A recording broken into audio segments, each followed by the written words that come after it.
Crónicas de espanto. Bienvenidos a la Casa del Terror. Comenzamos.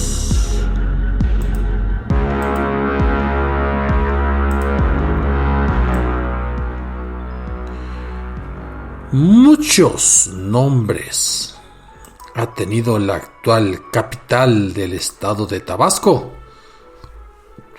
Si nosotros la conocemos como la señorial Villahermosa, ese es un nombre que se le atribuyó allá por el año de 1916, cuando tenía un gobernador jacobino y sustituyó el nombre anterior de San Juan Bautista de Villahermosa. Pero desde antes el nombre había cambiado frecuentemente. Desde el Villa Carmona en la fundación de la ciudad, a San Juan Bautista, Villahermosa de San Juan Bautista, San Juan de Villahermosa. Pero dejemos ahora, dado el decimonónico siglo al cual nos referiremos, en la villa de San Juan Bautista de Tabasco. Ese nombre lo tenía por decreto del Congreso local allá desde el año de 1826. Y es que no hemos dedicado muchas leyendas a este estado tropical, caluroso, lleno de agua, con pejelagartos. Pero buena parte de la historia de México se cruzó por sus llanos, por sus pantanos, por sus ríos y sus ciénegas, desde las invasiones de los piratas, también por la ocupación norteamericana. Y relacionado con nuestro relato, también por los franceses, aquellos que llegaron e invadieron todo México para que Maximiliano de Habsburgo pudiera ejercer su imperio. Y buena parte de los franceses llegaron a México, luego se retiraron, pero no todos. Muchos atribuyen aquellos rasgos caucásicos y aquellos ojos azules de gente que vive en ranchos, en pueblos pequeños, a la especie de mestizaje, a la convivencia, aunque breve, pero culturalmente muy dinámica, de los franceses que vinieron, que se fueron o que se quedaron. Algunos de los franceses que se quedaron en aquel pueblo de San Juan Bautista, pues era Monsieur Panier,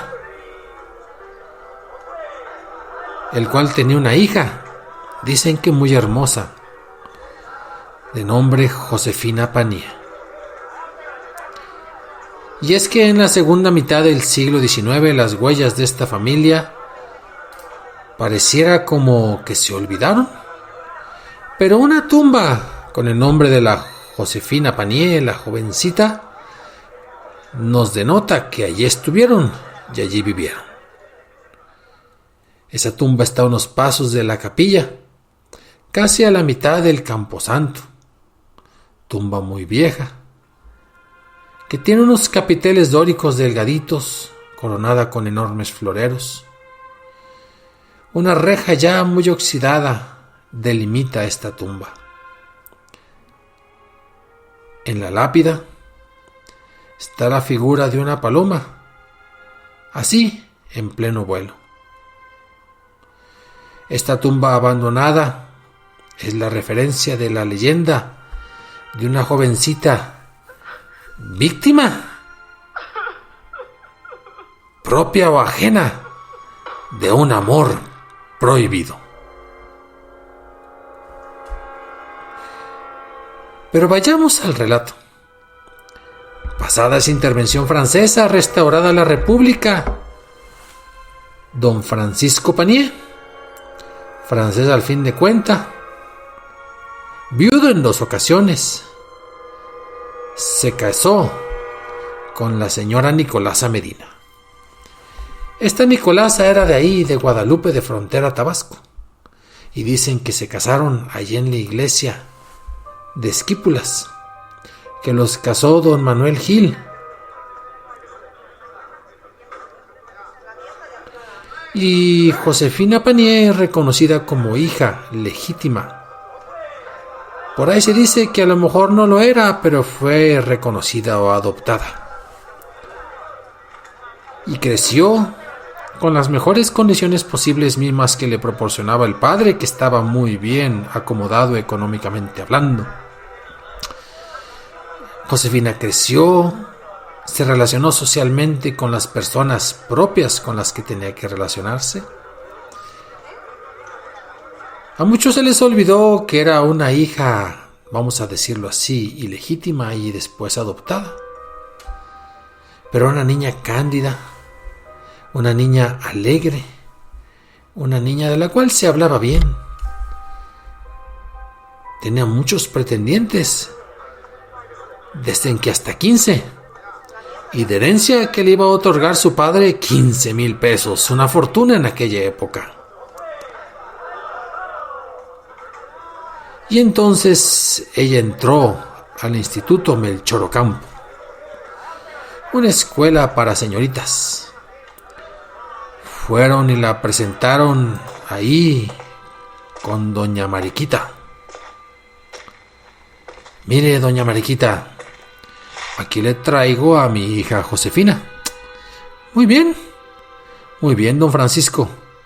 Aquí, esta niña se hará toda una mujer de sociedad. Y dicho y hecho, entró a esa escuela que era medio internado, y donde curiosamente los hijos de Mariquita también eran instructores. 4 hijos. Ahí estaba la maldición que atraería quizás a la tragedia. Yo me tengo que ir, doña Mariquita, disculpe usted. En excelentes manos supongo que estará mi hija. Y dicho y hecho, fue a seguir con sus negocios don Francisco y tomó un barco y se dirigió a otras partes del país, ¿por qué no decirlo?, del continente.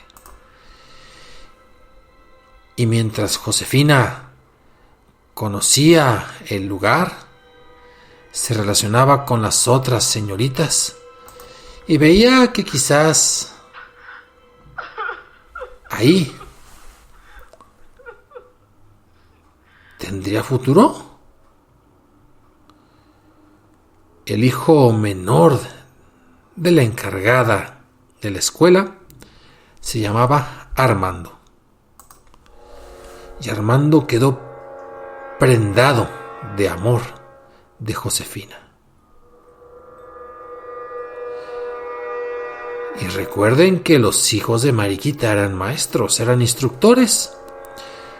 Digo, hacía falta en Tabasco suficientes personas con la educación suficiente para poder impartirla, valga la expresión. La tenían los hijos, los 4, pero Armando el menor, de edad accesible para Josefina, empezó a darle clases y al mismo tiempo compartir momentos. Y Josefina también le respondió. Aquello se convirtió en una historia de amor juvenil más propia de las telenovelas setenteras y ochenteras de nuestra época, pero en aquel tiempo era algo imposible. Empezaron a esconderse, empezaron a reír, empezaron a romantizar. Armando y Josefina, ahí, adentro de aquel internado. Los otros hermanos, ya mayores, incluso algunos casados, se dieron cuenta de que se escondían. Y la señora Mariquita regañó a ambos, en tono completamente diferente, ¿no? Armando, ¿cómo se te ocurre? Ella es una alumna, buena colegiatura. Deja esa aventura. Y luego iba con Josefina. Muchacha, ¿cómo quieres casarte con mi hijo? Tú sabes que esto no es posible. Si bien tienes el apellido Panier, tú eres una muchacha ilegítima.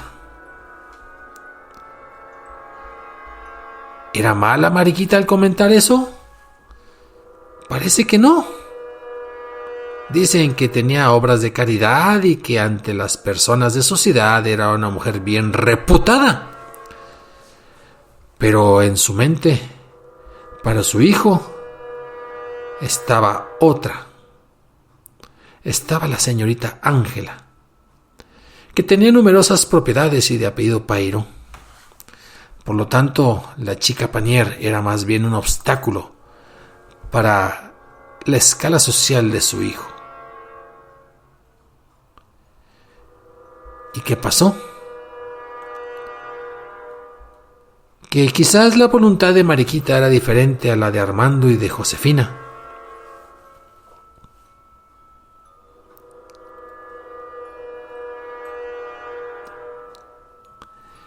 El punto es que en otra parte del dormitorio, de la casa, dormía Armando.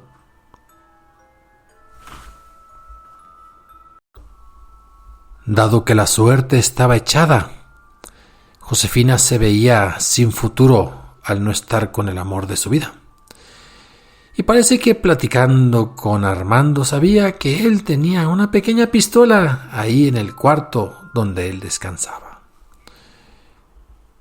Cuentan las crónicas de aquella época, recuperadas posteriormente, lo siguiente.